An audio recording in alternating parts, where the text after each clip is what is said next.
Welcome to Conversations with Educators. I'm here with a special guest, Kelly Carde. Thank you, Kelly, for coming on the show. Of course. Thank you so much for having me. Anytime, anytime. So we're gonna get right to it. The first segment is called Pass or Fail. So I'm gonna give you two things, two options, and it's like a grading system. Not really, but kind of. The Cool. person that you name or the thing that you name, that one passes, and the other one fails. And then at Cool. the end, I'm gonna ask you to explain one of the pass and fails and why you chose it. All right. Okay. So Cool. pass or fail. J-Lo or Shakira? Damn. Definitely gonna have to pass Shakira and fail Shakira, okay. Jayla. All right. Um, Mark Anthony or Enrique Iglesias? Wow. That's rough. And honestly, I'm gonna have to go with Mark just because Mark? those hits hit. So, Yeah. A-Rod or Derek Jeter? oh God, Derek Jeter for Derek sure. Jeter? Mm-hmm. Yankees or Mets? Yankees, baby. Yankees, Fail the Yankees, Mets. Sorry, y'all. Yankees. Last one. A document camera or a smartboard? Both have failed me. Technology Both have always failed finds a us. way to fail us at some point, Yes. right? I would say smartboard. Barbara. Okay. Yeah. So the one I want you to elaborate and explain a little more is Shakira and Jayla. You chose Shakira. Why I Shakira knew over it. Jayla? I knew you're gonna ask. It's important. Especially because I'm half Puerto Rican, so I get it. Mhm. Sorry, J Lo. She just be so problematic, and Mm, I feel like, especially growing up and seeing her from a particular perspective and the way mhm. that she was sold to us in lots of ways because she was a Puerto Rican woman Yeah. from the Bronx.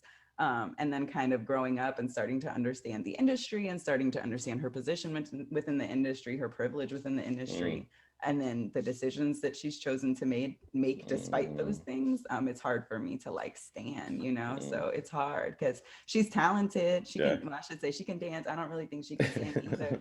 Hmm. And then Shakira is like iconic. Shakira stayed in her lane. I Legendary. really respect that. And her lane is her lane. Like we're not Hmm. out here busting it down the way that Shakira was True. with them hips. So, True. True. well, let me say myself. Some of y'all may think I'm out here busting it down, but you know what I'm saying? So I feel like just the authenticity and just the way to participate without taking up certain space. I really respect that from I Shakira as respect well. that. I respect that too. All right. Let's get into our opening questions. The first question I want to ask is, why did you become a teacher? How did you get into the field of education? Yeah.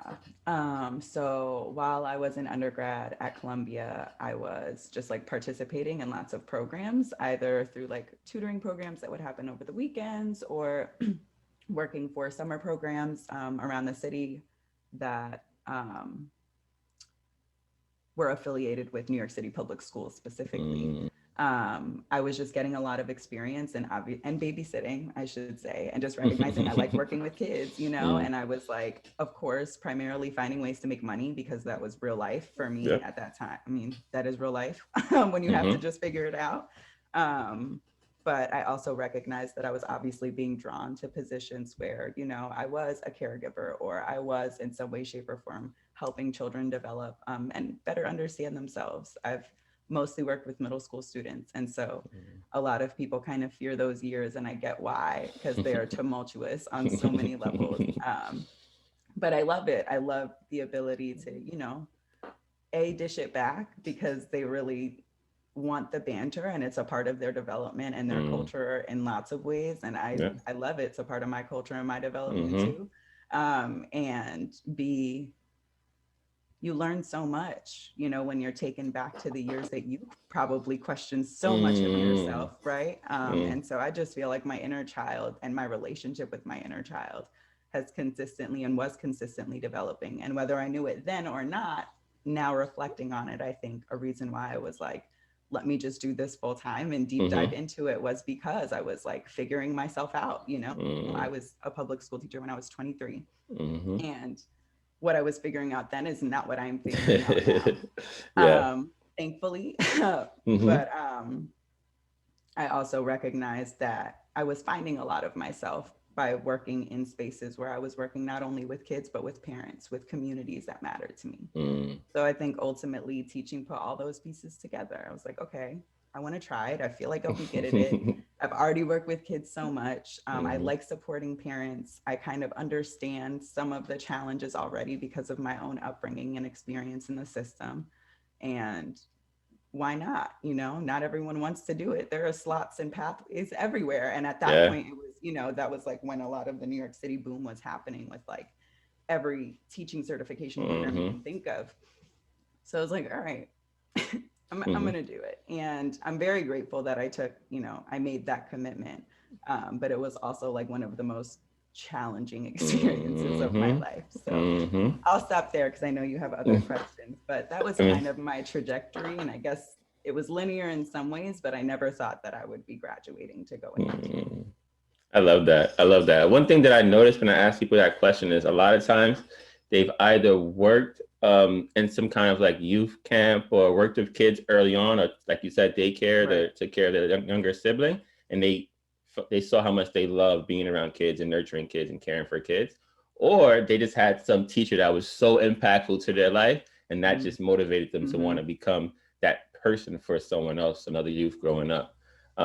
And also another great thing that you said is being a teacher, especially in middle school, you start to like the experience that your kids go through, your students go to. It makes you reflect on your childhood and your Yeah. time in middle school because a lot of those same experiences you went through, and then you can actually learn more about how you handle them, and then also guide kids through that experience. And I think that's one of the great things about teaching. You know, 1,000%. A thousand I, percent is I agree. beautiful. Um, so as you mentioned in your last response that, it's not easy and you've grown, teaching is about, we're lifelong learners, right? We're constantly learning and growing. You never have it figured out. You just get better and better. Yep. So next thing I want to ask you is what is the most difficult challenge you've ever faced as a teacher so far? Mm, yeah. I think the whole system is so outdated and like whitewashed that it's so hard for me. And as I read, you know, thought about this question, I was just like, and I am currently like, it's so hard to answer. But I think two Mm-hmm. like very tangible things that I will say, especially as a full-time classroom teacher, that I struggled with were grading and testing. Um, I really struggle with, I mean, I love your pass fail game because it, Mm-hmm. it almost feels that way. It feels like when Mm-hmm. we're talking about passing and failing, it should be funny. That's It exactly feels why. like there should be something lighthearted about using those Mm-hmm. terms because to suggest that a student is failing, I'm going to need quite the explanation. You know what I mean? Like, whew. Mm-hmm. And so I think, you know, particularly within the system that New York City operates within, you know, specific to the administrators that I was dealing with Mm-hmm. in the context of that school, it was really challenging as a bilingual middle school teacher to really think about what it meant for a student who's still even learning English Mm-hmm. to be at grade level, to be passing, to be Mm-hmm. excelling, to be meeting the standard. What is this? Like, it was just a Deep, lot. It was a deep. lot. Yeah. And it is a lot, right? And this is not just me, Mm-hmm. this is lots of teachers. And of course, like two languages just adds another layer, but having students with IEPs adds another layer. Having students who don't particularly have parents who are present in the conversation adds another, it goes on and on and on and Mm-hmm. on. And so I think I really continue to, especially now working in a pod with students who attend different schools. So the expectations vary. So for me, even having to like be fluid in what it means for you to be doing the right thing or for you to be Mm-hmm. trying, you know, in Yeah, a virtual learning setting versus for you to be getting an A, it's hard for me to like grapple I with those know. things on a daily. So I think that, and obviously testing feeds into that, and then Mm, standardized testing is its whole own beast, and the accountability measures that come with that, not just for students but for teachers in teachers in schools, schools. and Yeah. you know, so yeah, you know, I have a master's in politics and education. And that is, I only say Mm. that to say, like, I've really tried to sit with this and understand why certain decisions are being made and even isolated the two to be like, is it a politics thing? Mm, Is it really just an education thing? Where do they converge? mm, And it's so messy within itself that I see how those of us who happen to be on the ground level have a lot of questions mm. and have to deal and work our way through a lot of that gray area on the daily. So those are just two like big beasts that come to mind. Yeah. That grading thing is so true. Grading is so subjective. And as a teacher, you battle it over and over. It's like, so for example, like recently, we were last year, we were figuring out who's going to summer school, right? Mm, During the pandemic, where we had 4 months off at the end of the year, right? And it was just so wow. frustrating because it's subjective. It's like, quote 1,000%. unquote, the kids who have the low grades, right? And then they say, oh, these kids have these low grades. They were dealing with, we all know what they were dealing with the pandemic. Right. And these were mostly Black and Latino students, or We know Latinx it. students. And we're being disproportionately affected by COVID. And then during that Right. time, social injustice was just on the TV every single day. So that's Hmm. another layer of social emotional, A trauma thousand that percent. kids were going through. So now they're like, all right, these kids have this grade, right? I need you to present some work to show that they need to go to summer school. And I'm like, I Oh, can easily wow. present I can easily present work that shows that they should pass. Right. Or I can easily present work for a kid who's at an 85 right now. I can show work that they should fail too if I really want to dig in and Right. find it. Right. So it's Right. just the system, it's not fair and it's subjective. It's up to the teacher Yeah. to whoever I want to hold back, I hold them back. And it's not fair. And it's the grading system, the standards that we're trying to say you should pass or fail isn't really fair and isn't really equitable for all. And especially when I saw it in this pandemic, I was just like, man, Yeah. I have the power to hold the kid back or to send a kid to summer school. This kid hasn't even come to class during the time when they had teachers who cared for them and they knew. Mm. You think they're gonna spend their summer now? They were locked in for the last 4 months of school, and they're gonna spend their summer going to a class with a teacher that they don't know in a classroom with the kids that they don't know? Hmm. How? So all we're Hmm. doing is setting this kid up for failure. We're putting them in a situation where they're only going to be looked at again as not caring about their education or not really wanting to graduate or to pass, but really they're going through so much and they've actually grown so much that they should be moved on to the next grade and Right. find ways to support them even more and not hold them back or tell them that they're not good enough.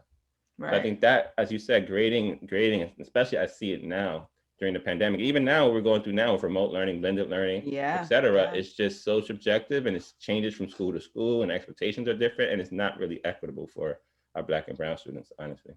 1,000%. No, 1,000%. Amen to everything that you just said. And it's so interesting because the impact of this falls largely on students and teachers, right? And I say that because as I'm hearing you speak, I'm like, this is so interesting because we've all gathered our insights from this transition, right? And one of the transitions that I made to get back into teaching during the pandemic was teaching a summer program to high Mm. school students, and they're rising juniors and seniors. They don't give a shit right now, Nope. as they shouldn't, because lots Nope. of them have other things to focus on that if I were their age Mm. would matter more to me than this. Same. Same. I And was just saying that. therefore, Mm-hmm. I submitted the curriculum and I was blessed enough to be able to co-create curriculum and teach it. So I was like, okay, this is what I think we should do. And then I'm going to try and implement it. And we Mm-hmm. rarely get to do that as educators. So I was like, this is a Yeah. blessing and very much like an experiment. I don't know. Mm-hmm. I'm hoping this makes sense, but I'm about to find out. Yeah. Um, what ended up happening, long story short, was I was calling students. Some students had class at 9, students had class at 12, some students met with me at 3, some students did one-on-ones with me at Mm. 7 p.m. Some I had to have that type of flexibility for 5 weeks. And I Mm-hmm. was lucky enough to be able to do that and be able to call parents in the morning, check in with parents at night, call Mm-hmm. students, get everybody's number, mom's house, dad's house, you know what I'm Mm-hmm. saying? And we, as much as we always want to do that as good educators, on the list of things Overkill. that you have to do, Burnout. Yeah. absolutely. Absolutely. And that's where we fall into the pitfall, exactly like you're saying, where we stop taking care of ourselves because we're Mm. trying to cross off everything on that damn list that is not ours to own, but that's on our desk. Right. We own And it. Yeah. so it's so frustrating because I feel like we often, as educators and as students in these systems and as parents in these systems, feel like we're on this hamster wheel. Mm. And as we feel like we do one thing right, we see the impact of the system come down and tell us, nah, you have to do it this way. And you're like, but this is working for this. And to your point, he is not passing, but he progressed. Mm. It worked for him. He did well. Yeah. He didn't meet this standard. Mm-hmm. Who makes that standard? Is that standard proven to guarantee that this kid's going to have success? This kid's going to get a job when they grow up? Is that standard guaranteed? If it doesn't guarantee Particularly that, if they're then Black or brown? exactly. No, it doesn't. Didn't It's think so. proven, Right, proven multiple right, times. right. And And to your that's, point, right now, the need for social emotional support, like children, as an educator working with a pod of students in their own schools with their own curriculum, I'm not mm-hmm, their teacher. I'm supporting academically, I'm supporting socially, emotionally, I advocate for them. And it's so challenging to have teachers send an email with a Zoom call data. Like, I give a mm, shit about Zoom call data when it comes to this living being sitting in front of me from 9 to 2, Monday through freaking Thursday. yes, I don't. that's so I true. know when he's hungry. I know when he's tired. I know when he didn't sleep. I know when he and mom are going through it. I know. The stuff that matters, the real stuff that matters. I guarantee you, I promise you, and I've made this clear from the beginning, that I will do my best to reinforce your expectations. That is Mm-hmm, also a part of my job, and I will hold myself to that as a good teacher and as a good partner in this. mm-hmm, But what I will not do, especially when you are a white teacher talking about a Black student, what I will not do is let you tell me that Zoom call data mm, reigns his achievement level, mm, his value, mm, his participation, his growth. I mm-hmm. was like, since I started working with him, we're doing way better. Is he perfect? No. And have I No. expected him to become perfect overnight? Absolutely not. Or I would be sitting here like you, extremely frustrated. Mm, The same way he sent some messages your way and to other teachers that were mm-hmm, unacceptable, were the way I've eaten messages that are unacceptable and had to sit mm-hmm, down with him and talk about how we're going to communicate. yeah, You failed to do that. mm, You're failing to meet him where he is. If a student is at 8% and one student's at 92%, I'm meeting you both where you are. mm, It's going to take different tools. It's going to take a different perspective, and it's going to take some mighty patience. Don't yeah, get me wrong, yeah. but Patience. that's our job. Yes, that's We it. have a policy where if you're more than 5 to 10 minutes late, no one's going to let you in from the waiting room. And there are Mm, co-teachers in this class. mm, I said, my suggestion, if you are so privileged to have multiple adults in one Zoom meeting at a time, is that you participate in providing a more inclusive practice for youth and mm, periodically have somebody check that bad boy. mm. Because I That's was a straight A student who was often late my late junior and senior year. because of reasons that I had no control I'm a over as a kid. kid. I'm a kid. That's a kid. And what you're telling him is that's failure. 5 to 10 minutes late is failure. And you know what? If you'd like to exclude him, please stop sending me Zoom data about the problem. Will you be posting the classroom so he and I can work through it later during his Mm, lunchtime or his work break? mm-hmm, What are his opportunities to still get some participation points? mm, What are we going to do to provide him with support and solutions? That's our job. yeah. And so to your point, and we are lucky to have also worked with folks who don't operate from that type of mentality. But, there are plenty of folks who are very rigid within a rigid system and Mm, believe that those standards are the standards, or believe that advocating against those standards somehow makes them bad at their job. Like there are plenty of reasons why. mm, And this is not a bad woman. no, This is not necessarily a bad teacher. no. She's just not practicing the inclusivity and the understanding and the empathy that you're speaking to. We need in this time. These kids Mm, need it in this yep. time. We need it. Okay. I made it clear to her that these are challenges we're all facing as teachers. I'm sure she's had moments where she's like, I'm defeated. I Yes. just, Yeah. I don't know that I have it in me right now. I'm here Mm, for you too. But we have to show up for them in a way that shows them that being human is actually what matters most right mm. now. And that's what we see. And That, it's yeah. hard, but we need to. We need to. Yeah, that goes exactly to my point that I was going to make. Something you said that was so eloquent was the fact that for the kid that you're speaking on, right, you have built a relationship with that kid where he knows you care. Doesn't mean he's going to be perfect. He may, like you said, Right. he may send messages. He may act out with you just as much as he acts out with the other teacher. But when you keep caring, you keep coming back and you sit him down, you try to talk to him and let him see and allow him to make mistakes and grow from it.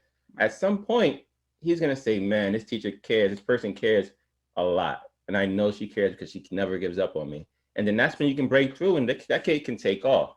But Right. sometimes teachers are so rigid and they don't understand that this is a kid in front of them just learning and growing, is going to make mistakes, and they take it so personally that they Mm-hmm. give up on kids. And once a kid Mm. knows that you give up on them, yeah, they're gonna keep going at you because they know you don't care, and Right. they're gonna try to break you down, or they're gonna try to They'll let you. win a lot They're of gonna the get you. times. They're Like, kids. They will. If getting under your skin is the contest, baby, you're gonna lose. yeah, You're gonna lose. That's why it's yeah, never supposed to be a 1v1. nope, We get there sometimes when we're yeah. but it's, you check yourself. It's not Mm, supposed to be that, because they'll win. yeah. Sorry, you're gonna go home feeling like shit. Oh yeah, very true. Especially a middle schooler. I'm very sorry to break it to Ooh. y'all. Middle schools, yeah, They ruthless bring the sometimes. heat They and bring they it. are ruthless. Yeah, and they're going through it. You Yeah, remember some of the exactly. spicy things that would Yeah. come to mind that you maybe Mm-hmm. even said to folks at Mm-hmm. that age? Yep. Come on, Yeah, definitely. not worth it. So true. I love that. So many gems in that piece there. My next question is, so what is your proudest moment as a teacher so far? What is something that puts a smile on your face every time you think about it? Yeah. Ooh, so I taught as a first year teacher. I was a lead co-teacher for sixth grade, but I also co-taught eighth grade. And I was no longer teaching at that school when my former sixth graders were eighth graders, but I got to go to their graduation. And that was a very special moment, not only because the entire class actually graduated, but because there two of the members of our class were the salutatorian and valedictorian, Uh, and they were both English language learners. I shouldn't even say that. Bilingual students, multilingual learners mm, who were brilliant in their own right, but in their own journey in terms of their own academic achievement.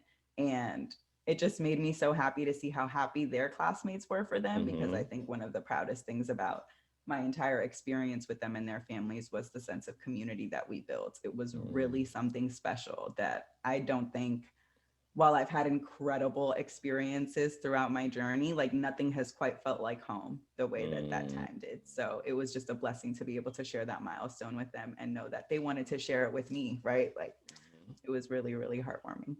I love it. Makes everything that you go through feel so worth it, right? Like, Yeah.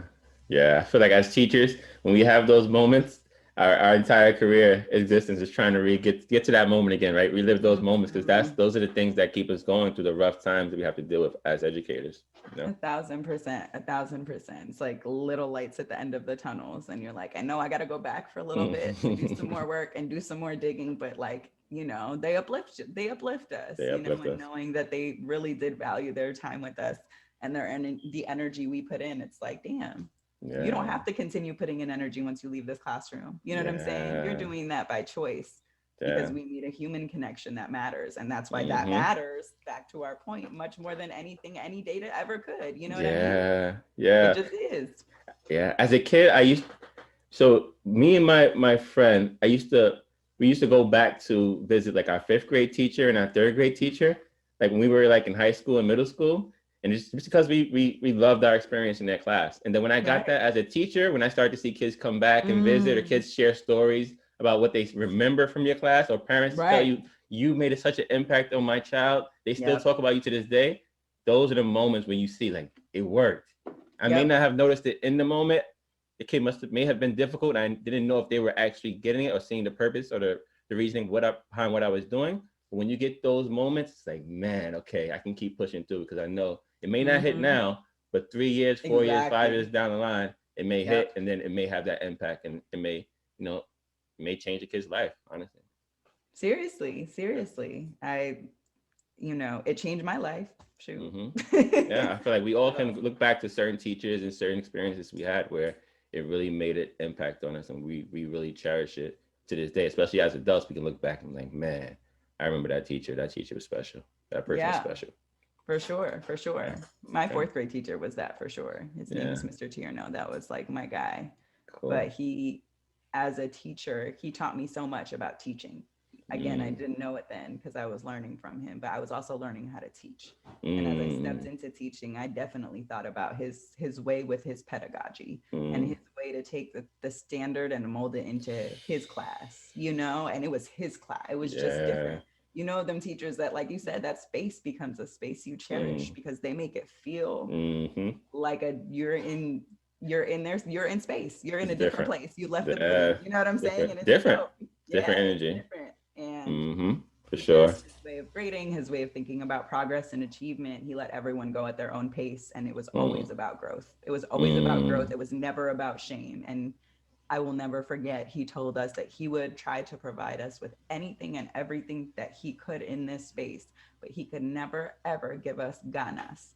And Mm. ganas in Spanish is the will or want to do something. Mm. And he was like, and I will never forget it. And I'm what, eight, fourth grade, eight, nine. Mm-hmm. And I never forgot it. I will never forget it. And I shared that with my students as we cultivated our space, because that ain't that the truth.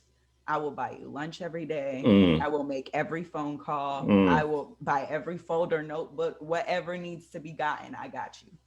I Mm. got you, but you have to have you. And when you Mm. step in here, this is how you can have you. And again, he taught me that as a learner, and I carried that with me as I was a student who continued to want to achieve. And I definitely used that to frame my own thinking when I was like, okay, how do I make this home for someone else now? How Mm. you pass What, that torch, you know? what was his name again? The teacher? Bradford Tierno, and his last name, Okay. interestingly, is Tierno in Spanish, which is like tender. It's like Mm. it's a Tender nurturing, love and tender, sweet. care. Yeah, yeah. And Mm. he was this kind of like rigid, loved Harley Davidson motorcycles. He passed out 2 cards to everyone as you walked in the class every day, and he didn't Mm. pick people; he called cards. So Mm. you never knew when you were getting caught. And there again, there was no shame. It was just the way he Different. did it. It was like, wow, this could go so wrong. And it really Yeah. doesn't, because you're like, that's not the purpose of this. The purpose of this Mm. is X, Y. He brought us back every time. Mm. And it just taught me so much about what like a good classroom filled with learning at different levels could really look like.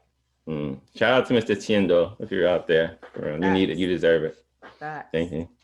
Our next segment is called Stay Woke. So I know in our conversations off camera, we spoke about you being, a Latinx student who went to a prestigious university. You went to Columbia, right? Yeah. So a prestigious university, and finding yourself as being one of the few people of color inside of the classroom, inside of the field of education. So my question is, what do you think that states or governments or school systems need to do more of in order to get more people of color to enter the field of education? And what's holding us back from joining? Whew. Yeah. As you know, it goes deep. But again, I think two super like tangible things that are actionable next steps that no one takes. One is more money. It's very simple. Like the concept that teaching has been so deprofessionalized in this country to the point where people don't even consider it as a viable way to make money or sustain life or build a career off of. Yes. is sad. Problem. It's really sad. It's harmful. And I think we forget that part. That's harmful to our society. That's harmful to who we're putting in the classroom. That's harmful to how we think about our educators, how our kids think about our schools. Like, it is destructive for us to deprofessionalize something that is so critical to our development, not only as little people, as adults, as a society, right? And to revere a Columbia degree if Obama has it, but not have the guts to show up for kids who are going to go to a CUNY and want to become engineers too, or want to become politicians too, is backwards. It's hypocritical. You can't revere the same thing that you're not willing to professionalize when it comes to the folks who do the dirty work. It's not fair. And so, it's interesting. I say that obviously coming from a place of privilege, holding 2 Columbia degrees and knowing the privilege that comes with, but also stepping into those spaces, acknowledging that I don't think you know more than anyone at any other school just because you're here. And that goes for me too. I'm gonna step into that every single time. And of course, pushing the discourse to a place where it's like, okay, you have this much. Why don't you do X, Y, Z? Why don't you do more? Teachers deserve more. And the second thing that I will say beyond money, which goes a very long way, especially when you look at teacher salaries in this country. And I really implore, my kids were doing my salary work to think about how much 3 bacon, egg, and cheeses a week for 10 kids cost out of my pocket. Exactly. So when they took it and said, thank you, I know they meant thank you. You know what you just did, and you know what I just did, and I got you. Ain't no harm, no foul. I got you. But understand, this is the system we are operating under, right? The second piece is support. Money's the biggest support, but then you need support. The same way we talk about students and social emotional needs, we need to be talking about teachers and social emotional needs. emotional needs, especially if you're trying to attract teachers of color. Are Mm. you kidding me? To sit in a classroom space and see folks that look like you, little people that look like you, going through some of the very things you went through 10, 20 years, it's not easy. Oh. It is another layer of trauma. It is another layer of empathy that requires energy that a lot of white teachers don't have to expend. Even the good ones, even the ones doing a lot of work, it's Mm. not the same. And so, I implore systems, I implore locally, statewide, federally money, Mm. absolutely. And I absolutely think that, we should think about the ways in which we can support the adults in the room as much as we're so hell bent on doing research on social emotional needs of Mm. students. Because largely, if you think about the supports, they're going to mirror those supports because this is a community, baby. Mm. We've cycled through some of those systems and that trauma ourselves. So just because we're here and we're older doesn't mean we don't also require supports we never got. Mm. And so I think if it were framed in a way it just plays into the larger unfortunate narrative of education existing in a silo, right? Where we don't think Mm. of education as a part of this comprehensive support that we receive from society. We think of education as schooling. We Mm. think of education as where you go to read books and write essays and do math and pick Take a pen. tests. It's very, Mm-hmm. very, very different than what comprehensive support for a person can look like, which includes education 1,000%, right? Yeah. So because we struggle to think about that framework, I understand why it becomes such a diluted narrative when we think about what teachers need and what teachers deserve. But Mm. when we approach it from the same framework that, people who are trying to move into more equitable practices think about when they think about children, they forget about the adults who are often bearing some of the same burdens while doing the work that Mm. y'all can't do as you do the research, that y'all aren't doing as you do the research, right? Like, damn, Yeah. how easy is it to subsidize therapy? You subsidize the MTA, Mm. you you do monthly luncheons, Mm. you blow bread on a retreat each year to do what, Mm. more PD? Yeah. Subsidize some therapy for some teachers of Oh color. man. Give them options for what do you need right now? Yeah. What do you need right now? Because I Mm-hmm. don't want to blindly make that decision. That seems like a waste. Which often happens. Anytime you think about PD and anytime you think about someone telling us what we need to grow, they've picked it for us and we have no input in it. And how can you really tailor it to our needs if you think everyone needs the same thing? Everyone needs to go to this summer Right. training or whatever. Wow. So you made a lot of great points, but two things that really stuck out to me was one, right? If we talk about essential workers, right? If we talk about how much they value us, every essential worker needs to be paid more, frontline. But how Absolutely. essential are teachers and educators, right? Oh, That's why they're yeah. opening the schools up, regardless of Yep. the numbers. That's why they're Yep. trying to do anything to make sure that we're in the building because we matter. We make the economy go round. We make the country work. And if people don't realize that now, they never will. So they need to up that pay and up that salary for us because without us, if we really were to strike or to not have teachers, this A country will be mess. shut down forever, Absolutely. completely. And then another thing you said was, and I feel this being a Black man and being an educator all the time. And I know a lot of people of color do as well, because we get into the field to impact all students' lives, but specifically, we were kids in this classroom sitting at that chair at one point, and we Yep. felt how it felt to be those kids. So we come in wanting to support our Yep. Black and brown kids and wanting to Yep. do more for them. But then we're in the Yep. system and we see sometimes that our hands are tied because we're overworked and overwhelmed. Sometimes because we see administrators or people not make the best decisions for our students. We burn out and we get defeated easily, more easily than others because we're not being supported socially, emotionally, but also because of the trauma of now being a teacher, getting into the field to support these kids and seeing that they're going through the same thing that you went through and the system hasn't changed in 30, 40, 20 years. And you're like, damn, can me really make an Right. impact? Right. Was I lying to myself when I first got into this position or this field? Right. And Right. that's a heavy burden to carry. And then when you add on all the other things they expect teachers to do, that's why, and then the salary is not even up to par. That's when we lose a lot of our Black and Latino Yep. teachers who actually come into the field. They're like, whoa, I'd rather just take care of myself Yep. and I'll do a job, even if it pays less than teaching, but the amount of stress that you get and Right. Mm. in this position and you're not compensated for it, it's too much sometimes. 1,000%, 1,000%. And I think, I think again, like there is this level of, if we shifted our perspective to like how schools can be kind of hubs for comprehensive support, we're not asking, good teachers are going to be good teachers. You know what I'm saying? If you're going Yep. above and beyond for your kids, you're going to continue to go above Sure. and beyond for your kids, whether there Sure. are 4 extra adults in your room or it's just you. You are going to show up how you know best if you care. And that's bottom line, right? And so I think about, okay, let's say you have folks operating at that level in a school, right? And then on top of that, you have a bunch of folks whose expertise and niche is social emotional support. You have your therapists, your guidance counselors, your restorative justice experts and workers, like supporting those teachers, right? And those teachers know that those supports are literally there for them, not for the school, it's for them and the kids. You need us, we're there on call. Same way you show up for your kids, we're going to show up for you and your kids. And then on top of those folks, you have your grade team leaders or whoever the leadership is in your school, right? And they're holding both of y'all down because that's their job. Their actual primary function is to check in with you and bring that report to the higher ups. This is what this is about. It's meeting your needs, right? So if we thought about schools in a way where we were building around what we see as a classroom and learning, right?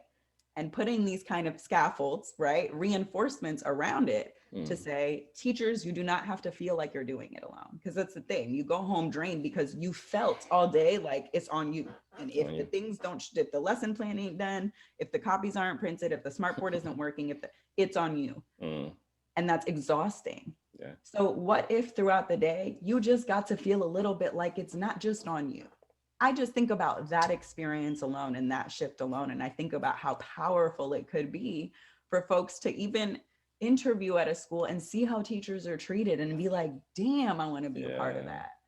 Yeah. Damn, that's exactly how I want to see people talking to my kids if I have any, right? Like, why can't we approach it from a place of that's what it could be? Because when I think about education policy conversation, and you and I have talked education equity since we've met, and you and I are talking about everyday stuff. We're not talking about, let's pinpoint every problem on a political scale and sit here with the problem for 10 years. No, let's just think about, you talked about your experience in different buildings. I talked about my experience in different buildings, and we thought about the tangible shifts that we could see happening practically that would have largely impacted our experience, right? Because you and I are not, validated or credentialed in the way that a Gates researcher is, right? Or a politician is, who gives a shit what we're talking about. That's right? So far removed from the ground. There. Yeah. So far removed from the ground, and yet, largely our decision makers. So it's like, I think when I think about these questions, I'm just like, I've had so many amazing conversations with educators of color specifically, right? With students of color specifically, where we are like, yo, how could this change? And you know what, folks bring some wildly great innovative stuff to the table. Yes. It's just, to your point, we don't have the reach to get it where it needs to go so that it's heard. And so, I struggle with that a lot. I struggle with this idea of like who, the respectability politics and the credentials and the deprofessional. How could a teacher ever really, right? It's like AOC as the bartender and how they just keep bringing it back to her. And like, oh, God forbid a common person make decisions for common folks in her community, right? So you have to be this privileged silver spoon person who never had to grind and to make it through something to be able to make decisions or to reach a certain level. To be an expert about that's built into the system. Right. Built into the system. And they use it to hold us back so many times. We can sit here for 15,000 hours and sit about how many opportunities you and I deserve, and they held us back because of because of stereotypes and things that society puts out against us intentionally to hold us back and make one person seem like they're more qualified than we are, whether it's because of the school they went to, the background, who they know, et cetera, et cetera. It's just all sometimes a game to hold certain people back. But when they really start realizing how powerful our voice is and how much our experiences matter, because a lot of times some of us, we're that kid in that classroom, like I said before, who we quote unquote are trying to reach, And now we're educators who are also in the system from this. We have so many different angles that we've looked at the system from that no, you can't tell me nothing. Our perspective is way more valuable than someone who sits at the top right now, who sometimes they never even sat in a public school classroom as a student, but they're making Right. decisions on what happens in that public school. Yep. Seriously? Yep. Yep. Experts. Like, Mm, where? crazy. Let's hear Crazy. it. Crazy. My next, we can go on forever. My next segment is called Each One Teach One. So there's so much going on. There's so many changes with COVID and with the pandemic, and parents are struggling, teachers are struggling. Specifically, um, students are struggling. More Yep. importantly, right? So um, I've gotten so many emails from parents just asking for support and asking for things that they can do to help their child be more successful in this whole pandemic. Yeah. So I would ask you if you had one um, piece of advice you would give to a parent to help them help their child set the child up for success during these times, what would that advice be? Whew.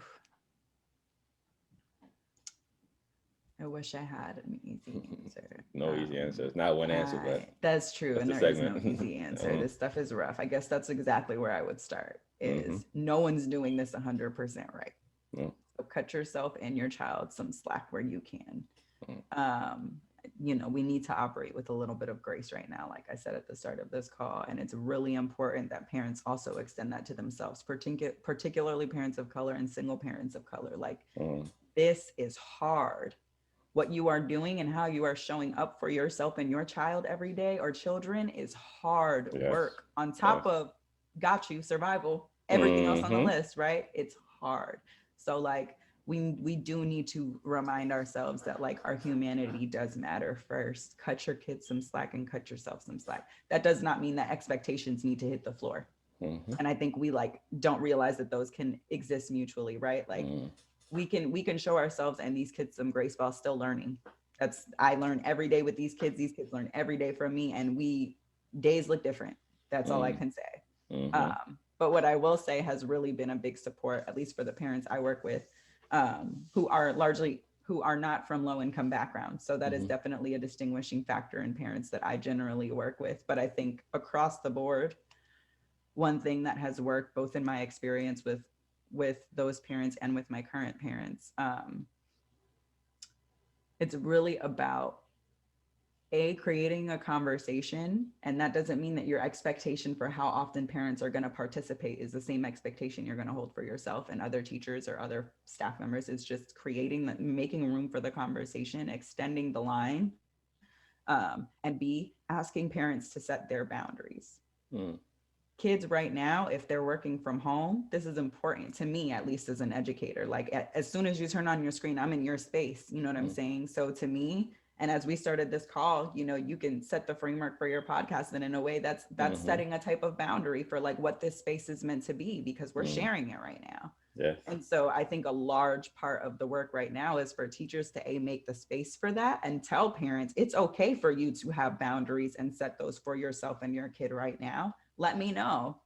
And for parents to be willing, open, and honest enough to at least share what they're willing, open, and honest enough to share about the situation, whatever is happening, how they can be best supported during this time. And I know that that's asking a lot because some of us are tired of being vulnerable. This has been a vulnerable year. It is exhausting to be vulnerable. It is exhausting to ask for help. It is exhausting to be seen when you're going through it sometimes in whatever way. And we're all going through it. We're all going through it. So let's mask off. Let's keep it real. Let me show up for you how I can best show up for you. And I can't show up for you as best as I can if I don't know where you're at. I don't know where your kid's at. So let's be honest. And then again, if this is the school standard, that doesn't mean that that's where my standard is, right? This is where our standard is, because this is still growth. Yes. And this is reasonable. And this is going to make your kid feel successful. And guess what? They'll probably reach that and get closer to that standard anyway. That's the beauty of this stuff, right? That's the magic in good teaching and good pedagogy and support systems. Community care. It elevates us. Yes. So we know that ultimately the outcome is going to be fantastic, but it does take two to tango. And so I will say my advice for parents is like show up in the way that you can. I know it's tiring. I know that particularly in New York City, you're getting emails about changes every at this point. I don't even know. It's just wild. Wow. A lot of it doesn't make sense. A lot of it is extremely long and dense and overwhelming. Like it's meant to be that way. So talk to the folks that are working with you on the daily, because that stuff is it's above me now. That's between Uh, them and that's above me yeah, now. I'm here yeah, for you. So be here for me. Be here. Let's be here for your child. This is over, and you're not alone in that. This is overwhelming and yeah, draining. yeah. That's so true. They need to hear that too, because sometimes when you're not as, you're not involved in, say you're not a part of the system, you're not a teacher, et cetera, you don't Right. realize that. You don't realize that, yeah, you feel like you're the only one being overwhelmed by it or not understanding something. You have to talk to Yes. others so you can see it's not only me. It does make sense. Because even as a teacher, sometimes these emails come through and I'm like, really? 5 pages? I'm not reading this. I'll Or figure you it read out. it. Have you ever read one and you're like, this didn't tell me anything. I should have not I even read understood it. every single word on this long Yes. ass email, and I've learned nothing about the changes coming our way. So now you want this single mother who's worked, I don't know, 11 hours today, who has to cook dinner, do laundry. Bye. Yep. It's, you know what I mean? And it's our Exactly. job to show up to your plan, not only say, listen, you're not alone, but also let them know. Like if there's something that I caught in there that was important, I'm letting them know. If I read the whole thing and I legitimately can't tell you one valuable thing worth taking away from it, I will also share that with you. I'm Mm-hmm. very transparent because we are liaisons on Yes. so many levels. Yeah. And we continue, which is why our worth is, to your point, without us, these wheels don't move, baby. No way. We are critical to these systems and to this work. And we love doing what we do. So Mm-hmm. we continue to show up in all of these ways, but we are bridging the gap for parents in so many ways. And honestly, like all I can ever ask for a parent is to show up with some of Yeah. that honesty and vulnerability. Because what else should I really be asking of you? Very true. Very true. Whew. All right. So our last segment, this one is called Choose Your Teachers Wisely. So I know you gave a shout out to one of your previous teachers before, but this is a chance to give a shout out to anyone. It can be only one Ooh. person or thing. It can be a teacher, a book, a podcast, a colleague, video, something that has inspired you and educated you to become a better person. Only one thing. Whew. Damn. I would say, I would say my sister. That's like the Ooh. first person that comes to mind. And I don't think that will ever change. And I'm grateful for that. But I think I know my sister was my first teacher in lots of ways. My sister was my first model in terms of what learning could look like. My sister was an avid reader. My sister was herself within a system that didn't like her. And I feel like a lot of the lessons I learned later in life and I'm still learning, but like they're so deeply rooted in the foundation of our relationship and the journey that we got to experience together. And I definitely know that as I enter spaces as a nurturer, as I enter, she has a daughter now, so I'm an aunt. And I think just becoming nurturers in that way, like I definitely rely on what I've seen her do for me and the way that I've seen her treat other people. And ultimately, we always said that we're guerreras, warriors. And she is a huge reason why I know how to fight, and why I've been able to fight to get where I'm at. And I don't want to cry, but it goes so deep. And I appreciate that.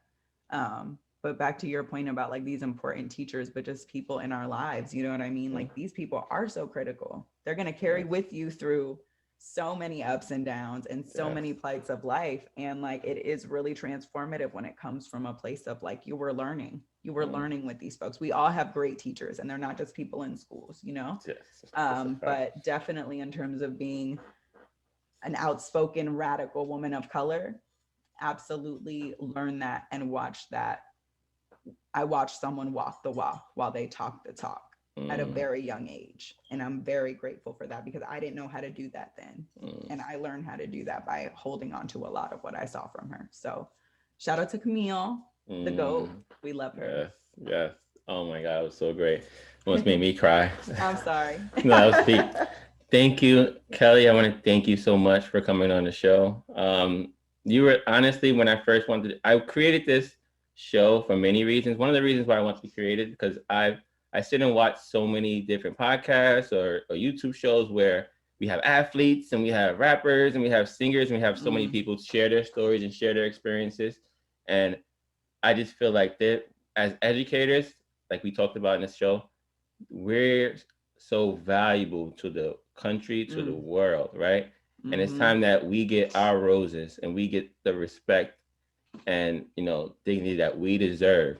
So I just want to bring people on who have these stories, and you were one who just came to my mind because every time we talk, I was always moved and inspired by our conversations. So I want to say thank you again to you, and I want to let you know you are what the Shakira, the A Rod, the Derek Jeter, the LeBron James of education, and don't let anyone ever tell you you are not just as powerful or as great as them. So I definitely want to say I appreciate you and thank you so much for coming on the show. Thank All you right. so much. This was such Thank a you. great conversation. Appreciate you and this podcast. Thank you for Mhm. doing this work and elevating the rest of us. Thank you. Thank you guys for watching. Stay blessed and remember education over everything.